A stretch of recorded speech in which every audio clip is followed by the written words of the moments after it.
This is a view of the finished bed top. I bought 2 sheets of really nice sanded birch plywood, and then I discovered I only needed one and about 19 inches off the other sheet. And as it was, I cut the sheet 54 inches long, so I had 30 inches off the end. I'll have now a sheet and a half of this good stuff to build cabinets out of. I've been thinking about a way of making homemade stain for pine wood, and I found a number of sites on Google. There's probably a half dozen or more where people have made their own stain by using vinegar or apple cider, like a pint of it as a base, and then 3 teaspoons of coffee grounds. Now, I don't know if they're putting the coffee grounds right in the vinegar and boiling it and then straining it. My thinking almost is you could just go ahead and make coffee and mix it with the vinegar and make a stain. Anyway, I'm trying to get away from the real yellow look of the pine once you stain it, and I know pine sometimes just don't even take stain correctly. And if you put another layer on, it's tough to get it even, and you have to wait until the first layer is dry.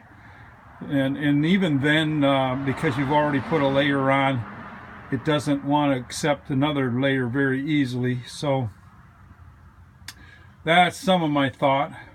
The front of this, it's going to get polyurethane or maybe spar varnish over the top of it. I'm trying to keep everything kind of light. I kind of do think that I'm going to paint the inside of this bathroom area white, and we'll see. I was going to paint these posts the blue, but I kind of shied away from that, and then I thought maybe a real dark color too. But at this point I'm sort of leaning toward a light, just a natural varnish look. And but I do want to stain it down some. I don't want it to be light pine. And pine, when you varnish it, it doesn't look all that great just natural with a varnish. I need to put something under it to darken it down even more. Looks like I'm going to have plenty of room to put a 38-inch shelf in here, and it's going to be kind of a neat little area. It's just going to sit up above that fender. It's going to be high enough to put a chair under, and I got this pile of bamboo flooring left, and I've got enough to do 2 countertops that would be 19 inches wide and 38 inches long. One of them is going to go right over here.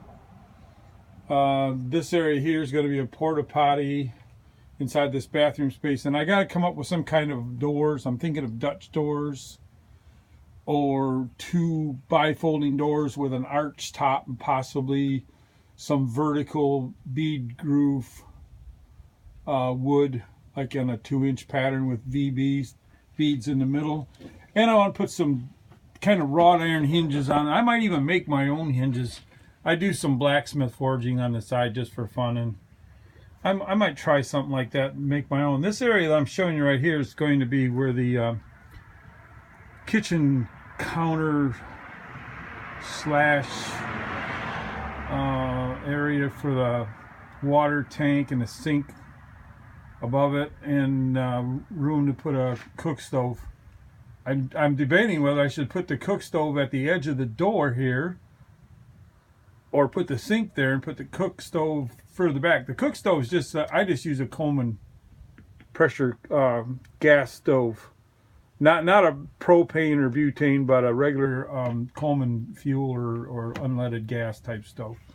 The front of this bunk bed area is going to get a board that looks something like a sailboat. It'll curve down in the middle, and it'll finish off the front of that. And then I think underneath this area where the storage is going to be a couple doors that'll lift up and latch somehow and have a nice finished face to them. This is all still rough work yet, just getting things framed in, and I'm not getting down to the finished carpentry. By the way, I made this area under the bed.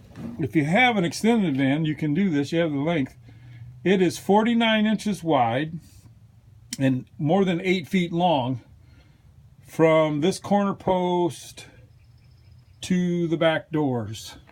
So with this extra long van, I can easily slide a stack a foot or maybe 13 inches high of 4x8 sheets of plywood.